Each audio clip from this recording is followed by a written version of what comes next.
In that song, you spoke about reincarnation and past lives. Can you explain to our viewers your beliefs about reincarnation and karma? So reincarnation and karma are closely tied together. It's also tied in with just general human evolution, spiritual evolution of our cosmos, because we are really cosmic beings that a requirement of our development is to embody in physical form and have an experience through our senses in this physical spatial reality. But a large part of our experience is outside of the bodies when we're sleeping and when we passed on, when we've dropped the flesh. Um, my understanding is that once we were endowed with the ability of self-consciousness, like our physical bodies were evolved sufficiently through the different stages from mineral to plant to animal to when the human form was developed for a self-conscious ego to inhabit it. That was the point that really started our human reincarnational journey. Because you have to have individuality to reincarnate. Animals don't reincarnate because they don't have individuality. They belong to like a species soul, which is an individual within the spiritual realms. But the actual animals don't reincarnate because they're not individuals. We know as humans, we have individual souls that only belong to us. And then you will have like, different ancestors who are tasked with helping you, different angelic beings or Neteru or Orishas or, you know, beings like that that are tasked with helping you along your journey from eons of time till now and into the future. And yeah, each time you drop the flesh, you go into a process of processing the life you had. You know, what you did right, what you did wrong, who you did right to, who you did wrong to. And that process kind of sets you up for your soul to go into the next life. Long and short, I'm oversimplifying it. But based on what you've done in this life determines the next life that you're going to have. And that's how karma comes into play. So if if me and you get in a big argument or a big fight and we never get to resolve it, I'm going to carry that in my soul bodily form into the spiritual realms. And when I'm processing my life with the help of the angels or whatever, the ancestors around me, it's almost like it's going to be prescribed that a situation arises in my next life where we're able to reconciliate.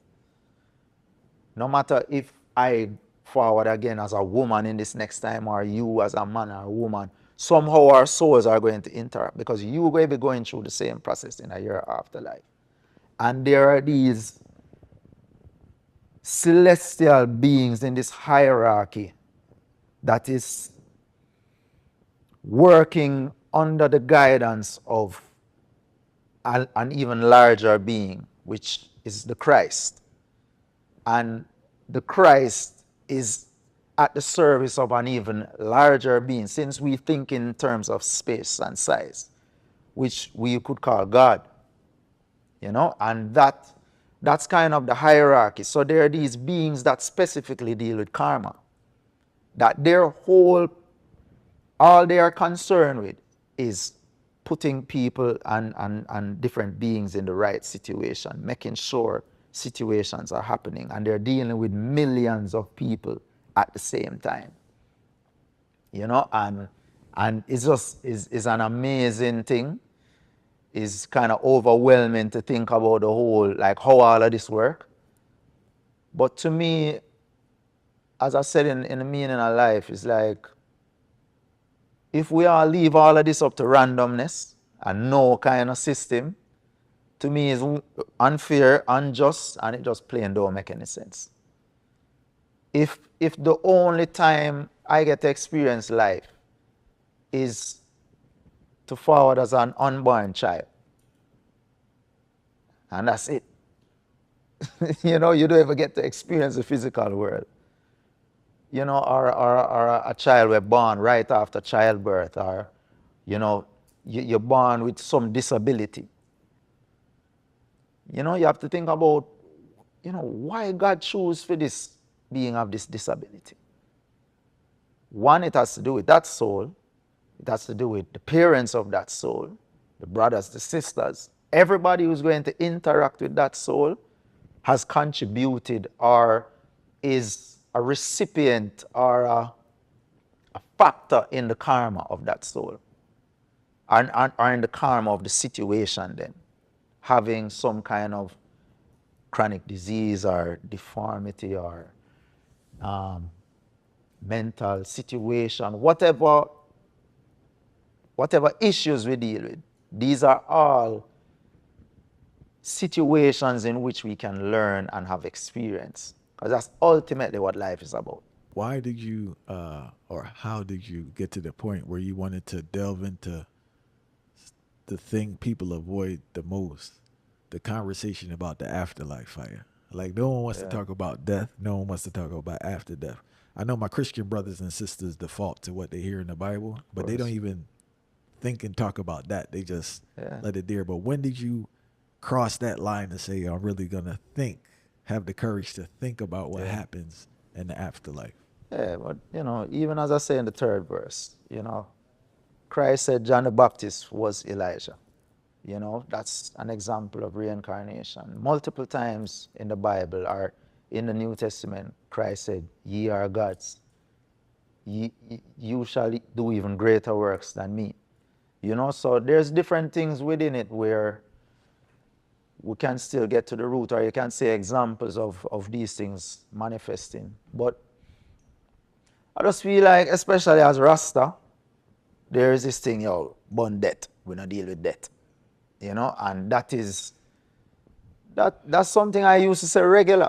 You know, burn death, we not go funeral. We not, you know, is there's an essence, you know, behind it still, because ultimately we're about life, and we're um you know, man hides up the fact that we have life and that life is good. You know, and but death is pretty much a part of it. You know, and it's the balance. Everything has a balance. Everything has an opposite that balances it out. Death is real. There's really no death actually, because once you start to deal with death in itself, it's coming from negation. It's coming from feeling like there's nothing else after that. And because most people don't have any insight into knowledge gained around the afterlife, they just choose to omit it. I think I think the Bible doesn't deal with the afterlife much because the people who put the Bible together, you know, Nicene Council, all of these gatherings, they were about getting as many people into the religion as possible. You know, and one of the key joint points is that you accepting Jesus Christ as your Lord and Savior will save you from damnation in the afterlife. So I ain't got to worry about that. Exactly. So we don't need to get into what's happening there. We're just focusing on what is going to get you to accept this religion. You know, and there's nothing wrong with that, you know. The thing is, you know, like, religion is one of those things that have, over time, my view has matured about it. You know? When we're young, we are born everything. Born God, Jesus, Bible, everything I get born. Everything. We start from scratch.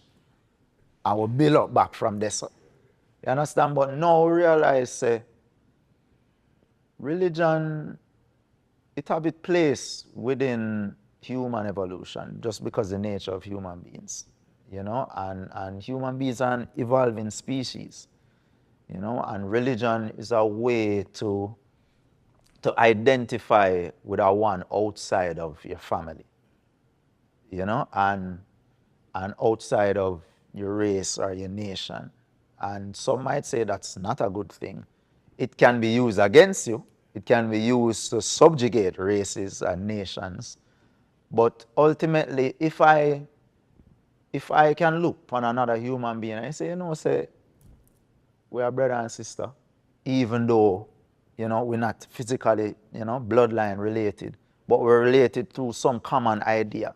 Religion is one of those common ideas. It's the same way I am united with Barcelona fans or Arsenal fans because we have a common idea.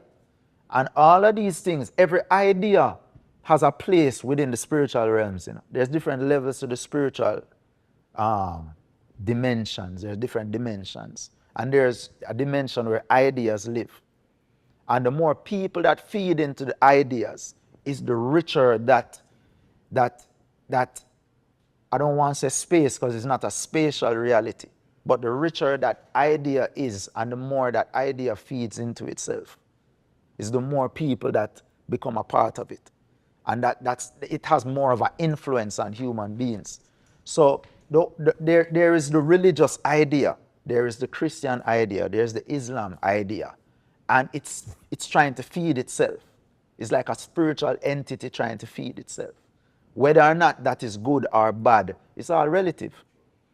But these religions were started based on cultural expressions. The location, the environment, and how are we going to formulate stories and epics and scriptures to appeal to these set of people? It's when it reaches to a point now where you're starting to impose religions on people who are not of that culture, not of that place, and then you're trying to give them a narrative that fits a certain place and then telling them to literally believe that word for word, as opposed to promoting the essence of it and the truth of it. And it's like, that's where it gets tricky. I want to ask you one question because I know time, right? I read a book, God is Red. I forgot the guy's name. It was God is what? God is Red. It's an Okay. indigenous brethren, right? And it's actually probably one of my favorite books of all time because he exposed me to this idea that religious experiences can't travel. So, for instance, whatever experience you had in revelation you had in this space is tied to this space. That's why you can't impose it on someone else because they can't, whatever you felt in this time and space and location, Yeah. it can't be replicated in another area. And I think, because we know the circulation of the main religion is basically through violence at the end of the day. Yeah, of It's not course. a experience. And I think that's why a lot of these religions don't capture people from other cultures because that was their experience and then at that place at True. that time. 100%. You know? That's 100% right. That's how they're formed because just like how you have a spiritual entity for every idea, you have a spiritual being for every location.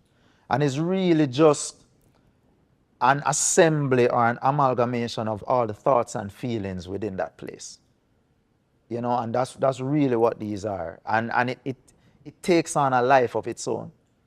So no matter where you're from, if you go Jamaica and you live there for 10, 15, 20 years, you're going to start acting like a Jamaican. Facts. Because the spirit of Jamaica are going Takes to you take you up. The energy of the place are going to take you up. And it's the same. That's why there are different energy vortexes around the earth based on certain geometrical lines and certain things. And every space have its own energy. And then the people there contribute to the energy. And the energy contribute to the people. So you take on, there's a word they call them egregores, or like elemental beings, and people kind of take on the identity and the nature of the spirit of the place where they are.